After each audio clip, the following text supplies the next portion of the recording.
sehingga bisa siap untuk mengikuti pembelajaran.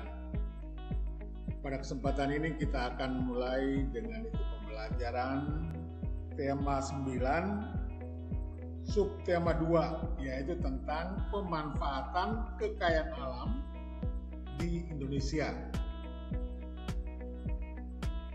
Kita dengan ilmu pengetahuan alam, yaitu kita melihat pemanfaatan dan perubahan bentuk energi. Energi merupakan kemampuan suatu benda untuk melakukan usaha atau kerja. Salah satu contoh pemanfaatan energi adalah penggunaan gas LPG. Gas LPG diperoleh dari pengolahan dan penyaluran gas alam. Gas tersebut berubah menjadi energi panas sehingga dapat dimanfaatkan manusia untuk memasak. Gas LPG dapat dimanfaatkan setelah terjadi perubahan bentuk energi gas menjadi energi panas. Hal ini menunjukkan bahwa energi dapat berubah bentuk. Bentuk-bentuk energinya seperti energi panas, energi gerak, energi listrik, energi kimia, dan lain-lain. Nah, itu sudah kalian pelajari. Contoh perubahan bentuk energinya yaitu energi panas menjadi energi kimia atau energi listrik menjadi energi gerak. Energi listrik menjadi energi cahaya seperti lampu-lampu itu. Kita lihat berikutnya yaitu bentuk dan perubahan bentuk daripada energi sendiri. Bentuk dan perubahan bentuk energi, yaitu beberapa bentuk energi yang sering kita temui dalam kehidupan sehari-hari. Seperti kalian lihat situ, yaitu energi panas, disebut juga energi kalor, sama saja, yaitu energi yang menghasilkan panas yang dapat dirasakan secara nyata. Sumber energi panas paling besar di bumi adalah matahari. Kalian bisa menjemur karena itu terangnya matahari, sehingga kalian bisa mendapat panas dari matahari itu. Energi gerak disebut juga energi mekanik, yaitu energi yang menghasilkan suatu gerakan. Berikutnya yaitu energi listrik adalah energi yang dihasilkan oleh muatan listrik yang mengalir pada muatan kabel. Energi cahaya adalah energi yang dihasilkan oleh gelombang elektromagnetik.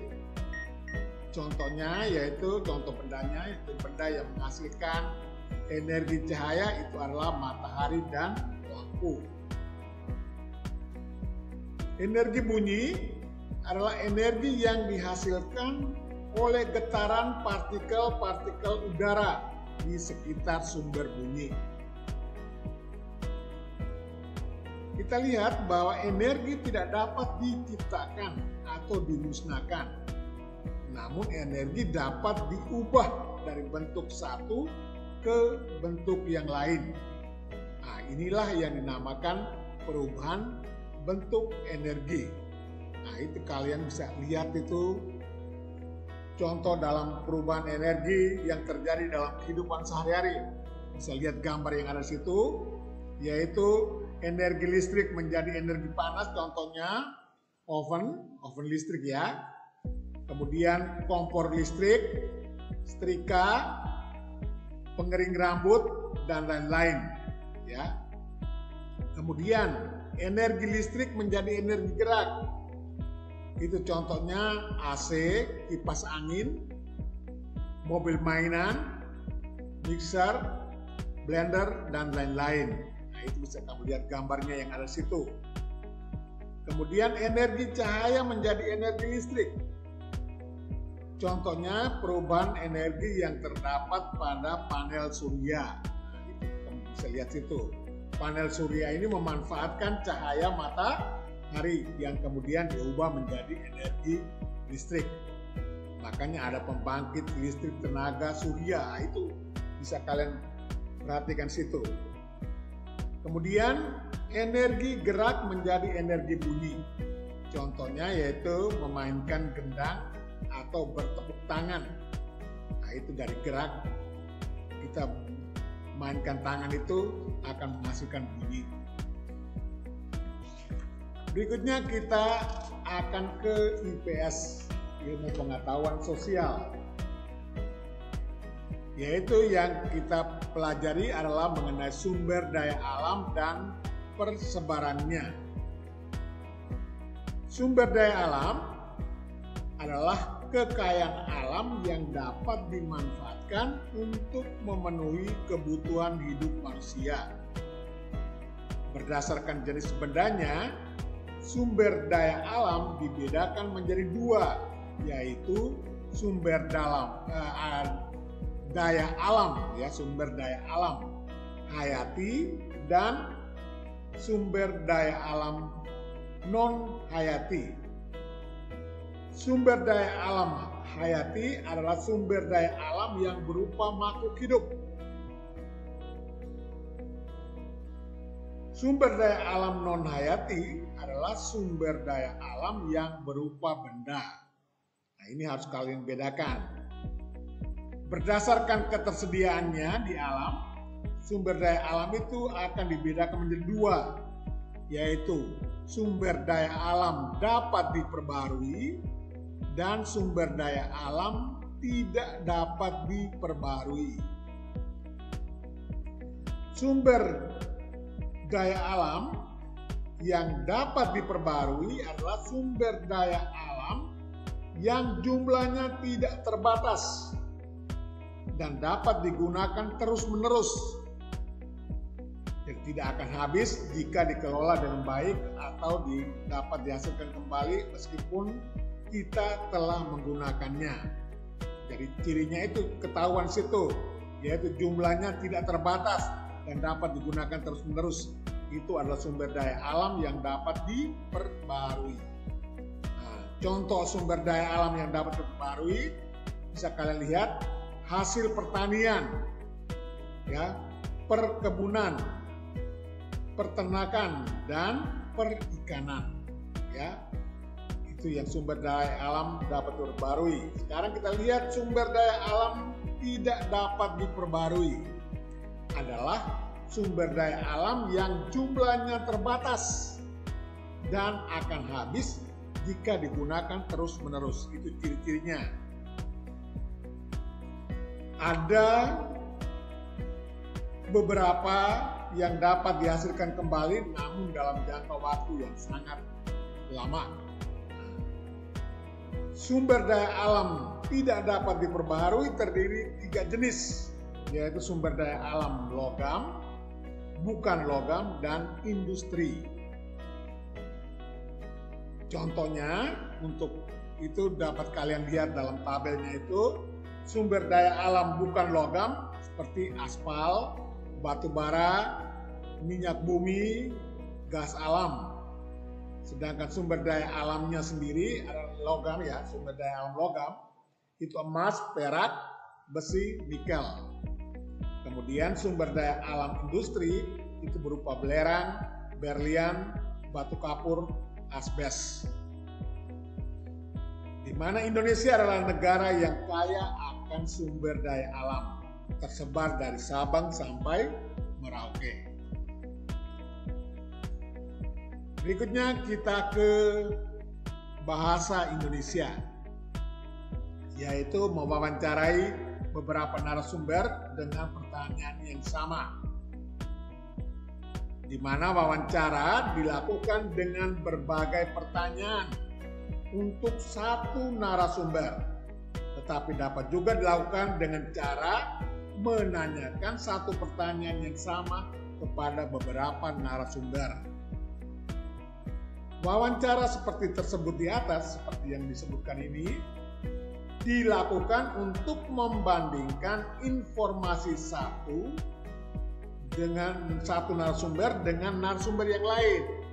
Jadi kita mau mengetahui kebenaran informasinya, kebenaran datanya, itu kita bisa wawancara beberapa narasumber.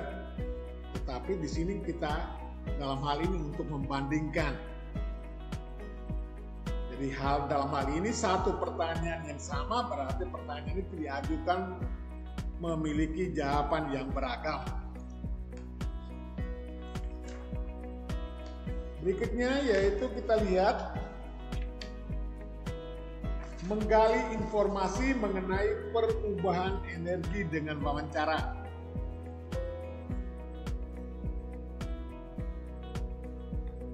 Menggali informasi itu mengenai perubahan energi adalah topik umum yang dapat dipertanyakan kepada orang-orang terdekat kita. Narasumber boleh orang tua, kakak, guru, nenek, atau kakek, atau orang lain di sekitar kita. Contoh wawancara tentang perubahan energi dengan adanya PLTS seperti yang kita sebutkan tadi, yaitu pembangkit listrik tenaga surya, yaitu panel-panel surya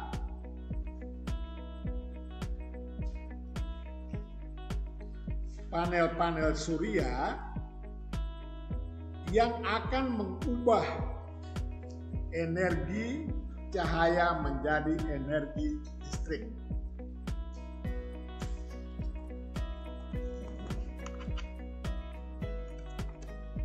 Berikutnya kita akan melihat mengenai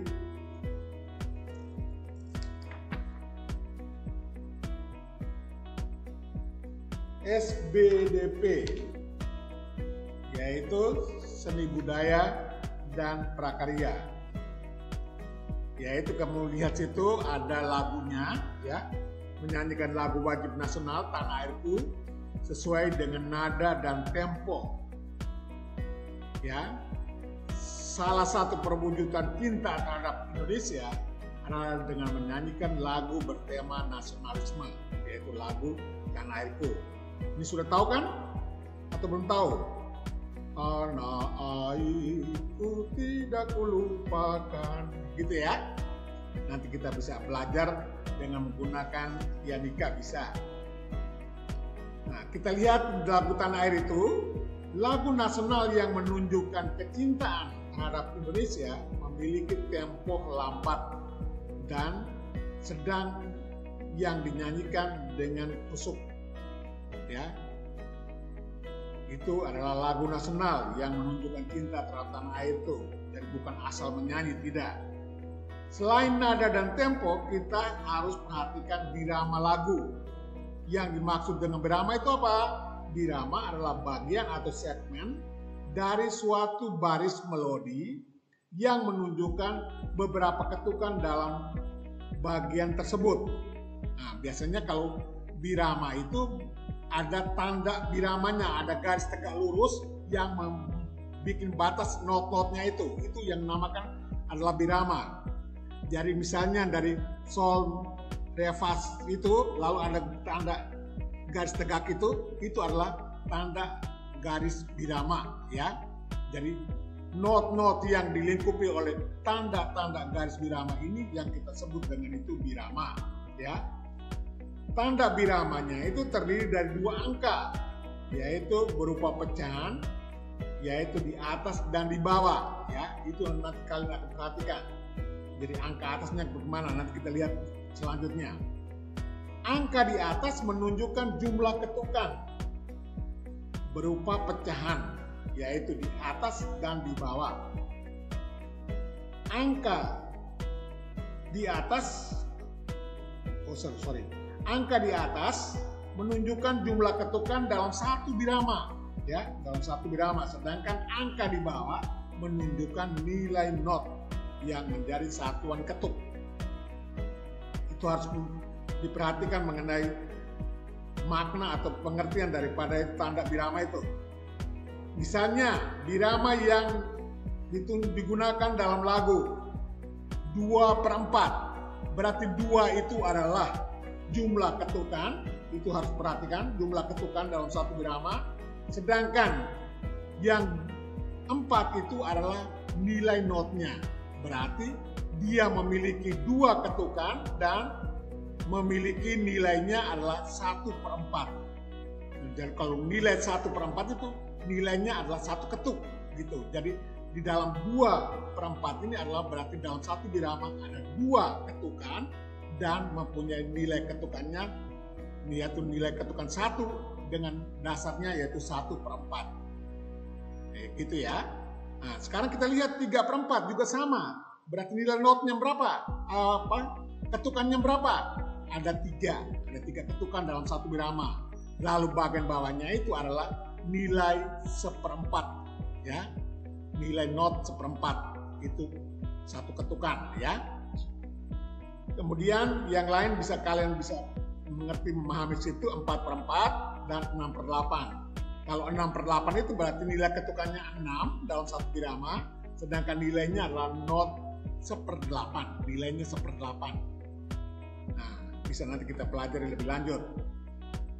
Arti dari birama 2/4 yaitu sudah disebutkan tadi, terdapat 2 ketukan dengan satuan ketuknya adalah 1/4. Nah, itu dia. Jadi maksud daripada tanda birama 2/4 itu punya maknanya apa? Kalian sudah tahu. 2/4 berarti 2 ketukan dalam satu birama, sedangkan untuk 4-nya itu adalah nilai satuan ketukannya ya, yaitu 1/4. Berikutnya kita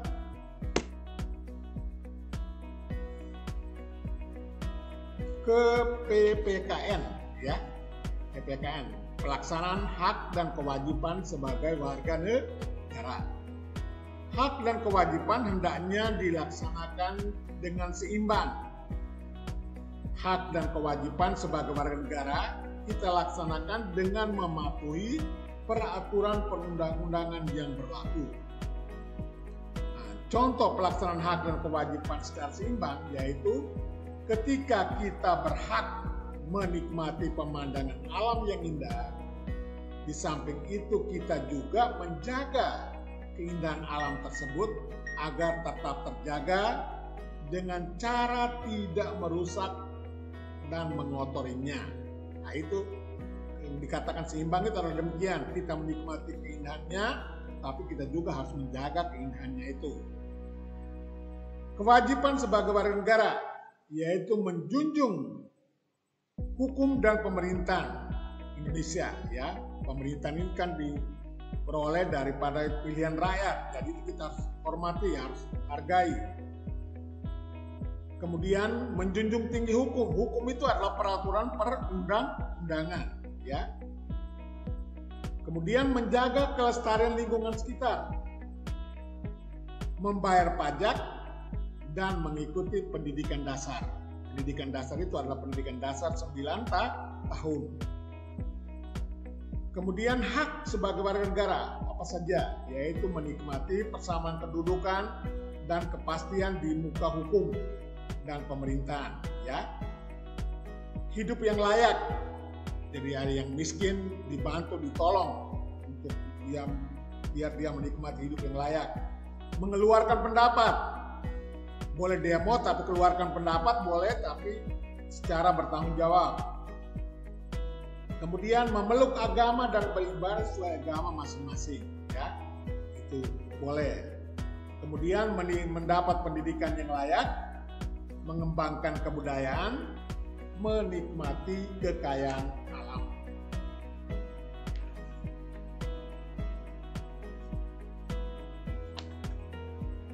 Demikian anak-anak apa yang sudah kita pelajari. Mudah-mudahan kalian nanti akan membaca kembali, nanti akan disampaikan mengenai rangkumannya, akan dibaca kembali dan siap untuk nanti misalnya ada tugas untuk subtema 2. Oke, sampai kita berjumpa kembali pada pembelajaran berikutnya. Terima kasih.